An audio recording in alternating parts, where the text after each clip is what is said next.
नमस्कार, मैं हूं जॉनी कुमार और आप देख रहे हैं मेरे साथ चीज़। इस वक्त की सबसे बड़ी अपडेट आपको बताने जा रहे हैं कि आज मौसम में काफ़ी ज़्यादा बदलाव है।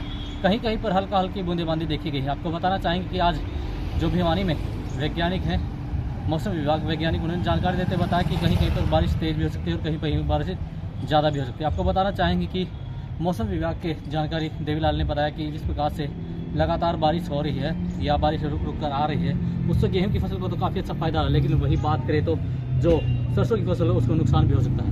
मैं डॉक्टर देवीलाल, कृषि मौसम विशेषज्ञ, कृषि विज्ञान केंद्र भिवानी। अभी जो मौसम में बदलाव हुआ है, ये पिछली एडवाइजरी में हमने पूर्वानुमान में बताया था कि 27, 28, 29 में मौसम के बदलाव की संभावना है। इस दौरान हल्की बूंदाबांदी की भी संभावना थी, बताई थी हमने।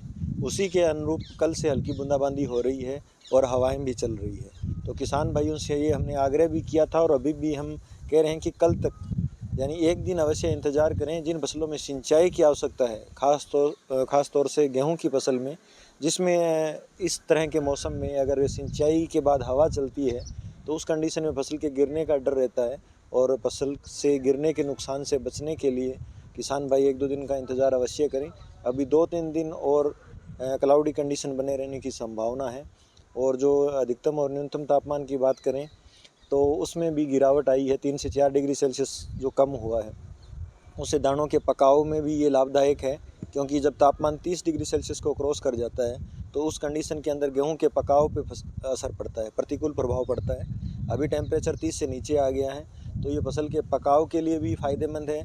और इसके साथ साथ जो है वो आगे भी जो टेम्परेचर है 3-4 दिनों के दौरान कम बना रहेगा। इससे फसलों को फ़ायदा होगा। तो किसान क्या सावधानी बरतें, क्योंकि मौसम 2-3 दिन से वो खराब है। किसानों को ऑलरेडी हमने जो एडवाइजरी जारी की है और अभी हम बता रहे हैं कि कल तक और मौसम के में बदलाव रहने की संभावना है। उसके बाद में आगे 2-3 दिन बादलवाई ज़रूर रहेगी, लेकिन ये 1-2 दिन से जो हवा चल रही है बूंदाबांदी के साथ, इस दौरान पानी को एक बार रोक दें, ताकि अगर कहीं आपने पानी लगा दिया और ऊपर से ये हवा चली तो फसल के गिरने से नुकसान हो सकता है। तो अभी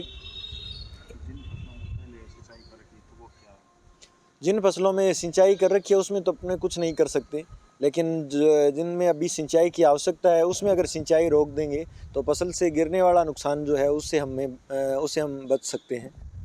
सरसों की फसल लगभग पक कर तैयार है, तो उसमें क्या ध्यान रखें, सिंचाई करें या सब पकाव पे फसल में सिंचाई की आवश्यकता नहीं होती। ये तो जनरल किसान भाई जानते ही हैं कि सरसों की फसल में 2 सिंचाई लगभग करते हैं किसान भाई। अगर कहीं रेतीली ज़्यादा है तो 3 सिंचाई करते हैं। अभी तो जस्ट सरसों की फसल का कटाई का समय आ गया है, तो कटाई के समय के दौरान अभी तो जो विदिन 1 वीक सरसों की फसल कुछ जगह कटनी भी स्टार्ट हो जाएगी। तो ऐसी कंडीशन में उनको कोई खास सावधानी की ज़रूरत नहीं। गेहूं और चना की फसल के लिए सावधानी बरतने की ज़रूरत है, स्पेशली गेहूं की, क्योंकि गेहूं की फसल में पानी लगाने के बाद में अगर ऐसी हवा चलती है, जो आमतौर पर इस मौसम में रहता है डर, क्योंकि अभी बूंदाबांदी भी हो रही है, तो नमी की मात्रा अधिक अगर है सॉइल के अंदर, ऊपर से हवा चलती है तो फसल गिर सकती है।